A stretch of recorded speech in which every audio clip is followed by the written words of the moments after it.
Hello and welcome to PDA विद्यापीठ।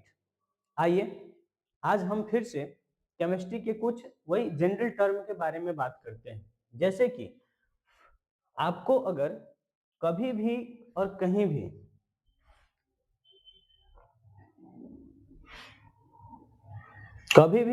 भी यह दिखे कि सर हमको ये दिख रहा है कि कहीं पर बॉन्ड बना हुआ है ना, कहीं पे बॉन्ड बना हुआ है एक, कहीं ऐसा होता है कि किसी भी एटम के बीच में दो बॉन्ड बना होता है, और कहीं ऐसा होता है कि किसी भी एटम के बीच में कितना बॉन्ड बना होता है, तीन बॉन्ड बना होता है।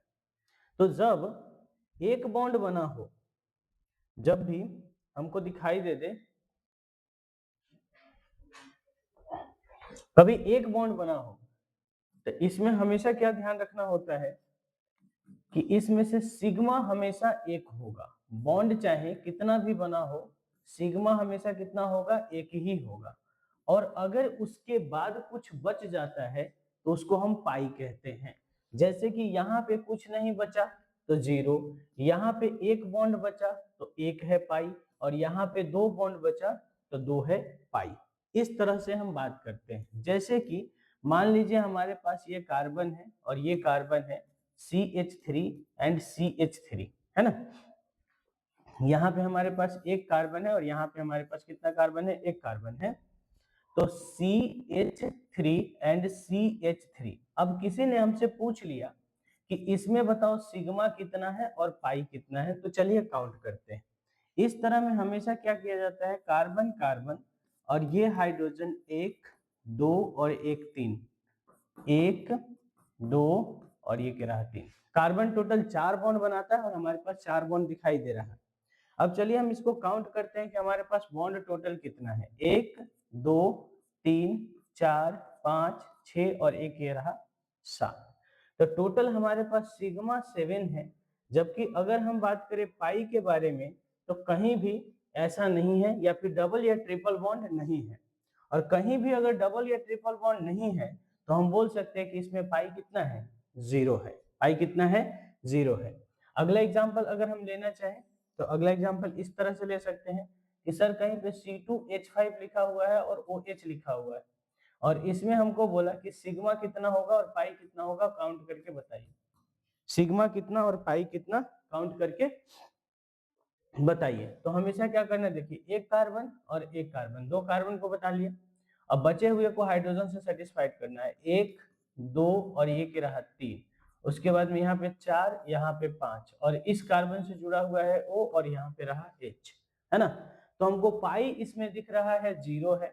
और सिग्मा का अगर बात करें तो एक दो तीन चार पांच छः और एक ये रहा फिर से सात। तो सिग्मा फिर से कितना आ गया हमारे पास, सात आ गया। अगला अगर हम बात करें और एग्जाम्पल का, तो हमारे पास यह एक एग्जाम्पल है जिसको हम साइक्लोहेक्सेन कहते हैं। क्या कहते हैं, साइक्लोहेक्सेन। साइक्लोहेक्सेन का अगर बात करें तो इसमें कितना है, तो हम सभी कार्बन को बॉन्ड लाइन नोटेशन में सब कार्बन को रिप्रेजेंट करते हैं और उसमें हाइड्रोजन को रिप्रेजेंट नहीं करते हैं। कार्बन और हाइड्रोजन के बीच के बॉन्ड को रिप्रेजेंट नहीं करते हैं। तो इसका मतलब ये हो गया कि ये कार्बन अभी दो बॉन्ड बना के रखा है, तो एक इधर और एक इधर, दो हाइड्रोजन लगा देंगे तो ये कार्बन टोटल कितना बॉन्ड बना लिया, अब चार बॉन्ड बना लिया। उसी तरह से दो इधर दो इधर दो इधर, और इस तरह से हम क्या कर सकते हैं, इसके वैलेंसी को सेटिस्फाइड कर सकते हैं। अब इसको काउंट करेंगे तो पाई हमको दिख रहा है कि सर इसमें पाई कितना है, जीरो है। पाई कितना है, जीरो। लेकिन बात अगर हम सिग्मा का करना चाहते हैं तो इसका कितना हो जाएगा, one two three four five six seven eight nine ten 11 12, उसके बाद में 13 14 15 16 17 और एक ये रहा 18, है ना। तो टोटल मिलाकर के हमारे पास क्या है, पाई जीरो है लेकिन सिग्मा कितना है, टोटल 18 हो गया। ठीक है। अब अगर हम यहाँ पे फिर से और बात करना चाहते हैं, है ना, तो देखिए क्या कर सकते हैं। अगर हम फिर से बात करना चाहें कि जैसे एक और एग्जाम्पल ले लेते हैं, और एग्जाम्पल के नाम पे यहाँ पे क्या करेंगे, अब की बार ये बना देते हैं, एक दो तीन। ठीक है, तो इसको कहते हैं बेंजीन। बेंज इन। तो ये हो गया हमारे पास बेंजीन। अब बेंजीन के पास हमसे किसी ने पूछ लिया कि इसमें सिग्मा और पाई कितना होता है, तो चलिए बताते हैं कि इसमें सिग्मा कितना होता है और पाई कितना होता है। सिग्मा कितना होता है और पाई कितना होता है, तो पहले हम बात करते हैं, इसको थोड़ा बना ले, और जहां पर भी हमको वैलेंसी कम दिखाई दे रहा हो उसको हाइड्रोजन से सेटिस्फाइड करते हैं। तो यहाँ 3 कार्बन बॉन्ड बना के रखा है, और अगर हम एक और बॉन्ड लगा दे तो टोटल 4 हो जाएगा। यहाँ भी 4, यहाँ भी एक लगा देंगे तो 4, यहाँ भी एक लगा 4, यहाँ भी 4, यहाँ भी 4, तो टोटल हो जाएगा हमारे पास कितना, 4।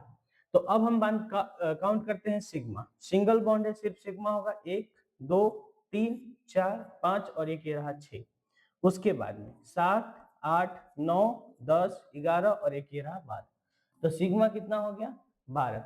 सर ये वाला बात समझ में नहीं आया, देखो ये कार्बन है और ये कार्बन है, तो कार्बन और कार्बन के बीच में डबल बॉन्ड है, और जब कभी भी इस तरह से बॉन्ड आता है तो उसमें से एक सिग्मा और एक पाई होता है। तो एक सिग्मा को हमने काउंट कर लिया और बचा हुआ जो पाई है 1 2 और 1 के 3, तो टोटल पाई कितना हो जाता है हमारे पास 3 हो जाता है। ठीक है, तो टोटल पाई हमारे पास कितना हो जाता है 3 हो जाता है। तो इस तरह से हम कुछ एग्जांपल लेकर के सिग्मा और पाई की काउंटिंग कर सकते हैं। ठीक है, अब क्या होता है कि जैसे मान लो हमको नोमेनक्लेचर करना होता है, तो नोमेनक्लेचर जब हम करते हैं तो नोमेनक्लेचर करने के लिए हमको कुछ फंक्शनल ग्रुप आता है ना, कुछ फंक्शनल ग्रुप हमारे सामने में निकल करके आता है।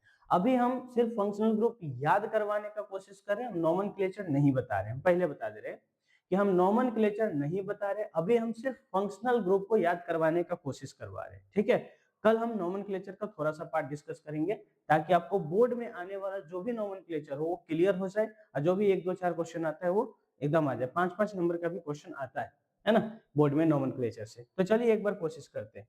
और ये वैरायटी ऑर्डर है, यानी कि फंक्शनल ग्रुप जो सबसे ऊपर सबसे बड़ा भाई, उससे ऊपर उससे नीचे उससे छोटा भाई, उससे नीचे उससे भी छोटा भाई, यानी कि टोटल ये 13 भाई है ना। टोटल कितना भाई है, 13 भाई है, जिसमें सबसे बड़ा भाई जो है वो कौन है, कार्बोऑक्जेलिक एसिड है।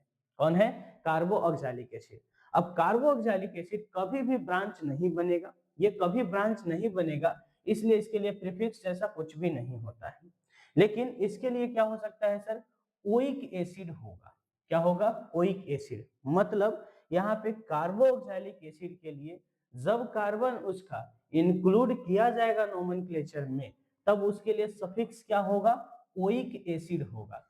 और सर इन केस अगर कार्बोऑक्जेलिक एसिड का कार्बन काउंट नहीं किया जाता है, तब क्या होगा, तब उसके लिए कार्बोऑक्जेलिक एसिड ही होगा। क्या होगा, कार्बोऑक्जेलिक एसिड होगा, और उस स्थिति में वो प्रीफिक्स अगर बनता है तो उसको कार्बोक्सी कहेंगे। क्या कहेंगे, कार्बोक्सी। फिर से सुनते हैं, क्या करते हैं, फिर से सुनते हैं, एक सेकेंड बस, है ना।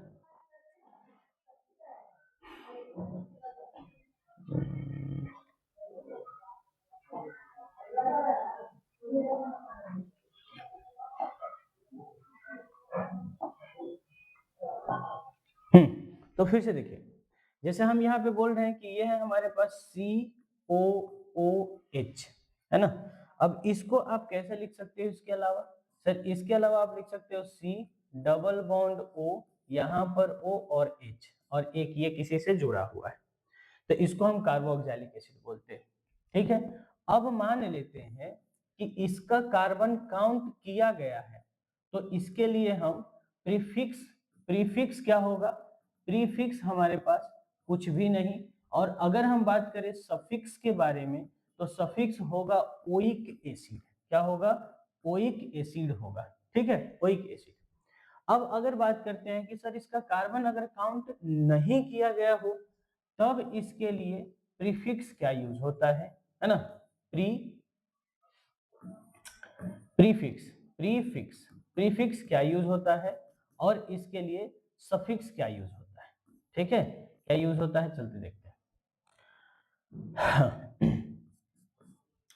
तो जब इसका कार्बन काउंट हो जाएगा तब तो सफिक्स के जैसा प्रीफिक्स के जैसा बिहेव ही नहीं करेगा, इसलिए उसके प्रीफिक्स कुछ भी नहीं होगा। और अगर हम बात करते हैं कि जब उसका कार्बन काउंट नहीं होता है, यहाँ देखिए, जब उसका कार्बन काउंट नहीं होता है तब उसके लिए होगा प्रीफिक्स कार्बोक्सी होगा, है ना। प्रीफिक्स क्या हो जाएगा, कार्बोक्सी, कार्बोक्सी होगा।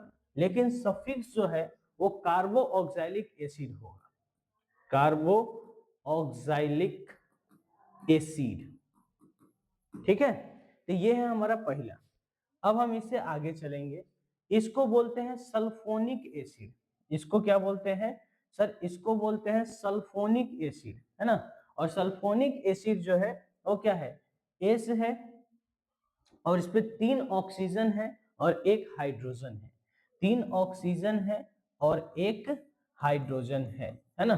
तो ये हमारे पास हो गया सल्फोनिक एसिड, यानी कि इधर किसी से जुड़ा होगा, ठीक है। तो इसको हम बोलते हैं सल्फोनिक एसिड, ठीक।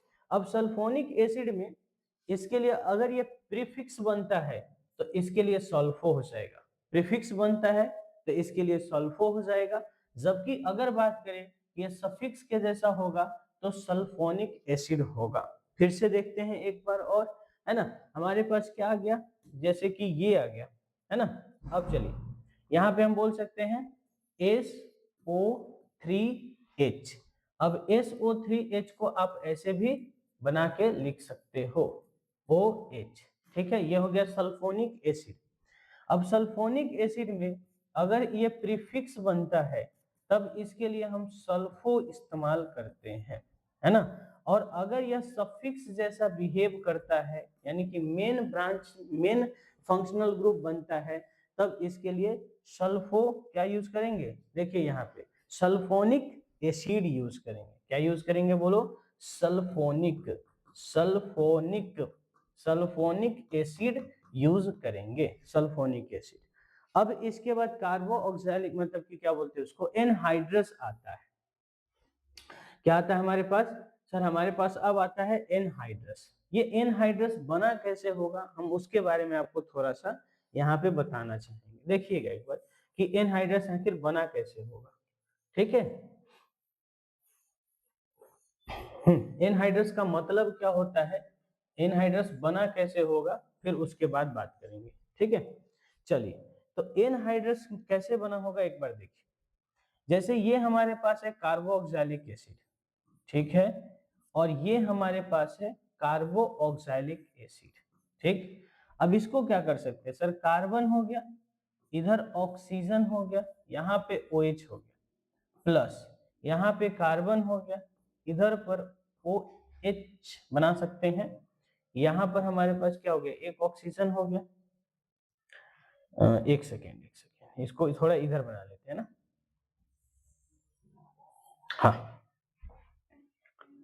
तो इसको इधर बना लीजिए OH। अब क्या होता है कि यहाँ पर एनहाइड्रस मतलब क्या निकल जाता है, वाटर जो है वो रिमूव हो जाता है, वाटर क्या हो जाता है, रिमूव। अब वाटर रिमूव होने के बाद में बचा क्या, C पर डबल बॉन्ड, यहाँ पर डबल बॉन्ड O और इधर, ठीक है। तो इसी को क्या कहते हैं हम, सल्फोनिक एसिड, सॉरी एनहाइड्रस कहते हैं। क्या कहते हैं, एनहाइड्रस। अब एनहाइड्रस के लिए क्या है कि एनहाइड्रस के लिए किसका इस्तेमाल किया जाता है, तो एनहाइड्रस कभी प्रीफिक्स नहीं बन सकता, है ना। और जब यह सफिक्स बनता है तो इसके लिए ओइक एनहाइड्रस का प्रयोग किया जाता है। किसका प्रयोग किया जाता है बोलो, ओइक एनहाइड्रस का प्रयोग किया जाता है, ठीक है। अब आगे अगर हम बात करें तब हमारे पास आता है एस्टर। और एस्टर होता क्या है, ये हो गया हमारे पास CO, O और R, है ना। ये हो गया एस्टर। और इसके लिए क्या यूज किया जाता है, देखो सबसे पहले हम यूज करेंगे एल्काइल और उसके बाद में यूज करते हैं ओएट, है ना। तो इसके लिए क्या इस्तेमाल करते हैं, एल्काइल और बीच में जो भी होगा वो और साथ में ओएट। ये एग्जांपल से अच्छे से समझ में आता है, तो जब हम एग्जांपल इसका करवाएंगे नोमेनक्लेचर तब देख लेंगे, है ना। अभी यहाँ पे आ जाओ। अब सर अगर मान लीजिए कि आप जिसका बात कर रहे थे, है ना, एस्टर का, और अगर एस्टर में कार्बन काउंट नहीं होता है तब तो फिर से वही कार्बो ऑक्साइड, क्या यूज करेंगे, कार्बो ऑक्साइड यूज करेंगे ना, कार्बोक्सी बोल सकते हैं यहाँ पे, कार्बोक्साइड, ठीक है, कार्बोक्साइड। तो कार्बो ऑक्साइड यूज कर लेंगे, ठीक, यहाँ तक।